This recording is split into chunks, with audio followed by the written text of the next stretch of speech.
When the terrorist attacks hit Brussels on the 22nd of March 2016, individuals and communities gathered to mourn and create living memorials.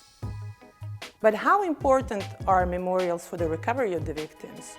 Do memorials and commemorations help the healing process, or do they keep the wounds alive?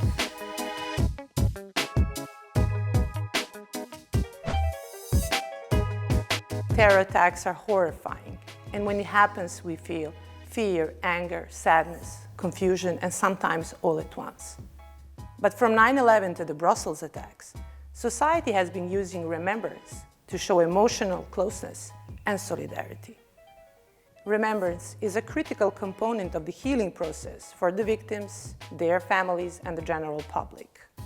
Learning how we commemorate certain events is therefore vital for our understanding of the societal needs in the aftermath of violence. It will help us gain insights into the mechanisms of growth and resilience used by the victims.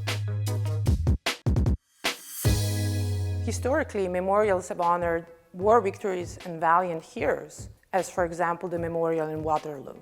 But the nature of violence has changed, so is the way we remember and commemorate.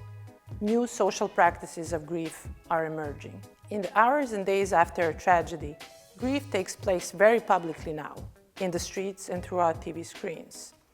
Citizens gather to create living memorials. They cry and they sing. They bring teddy bears, flowers, thousands of candles are lit. No, flowers dry and candles burn away.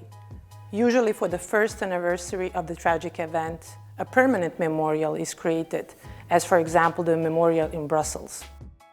But who gets to decide if we should create a permanent memorial and how this memorial should look like?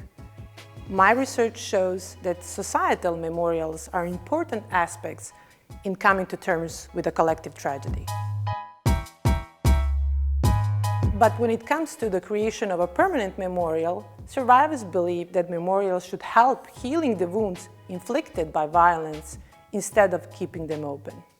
That is why they believe they should actively participate in the process of the creation of memorial, instead of being simply the objects of remembrance.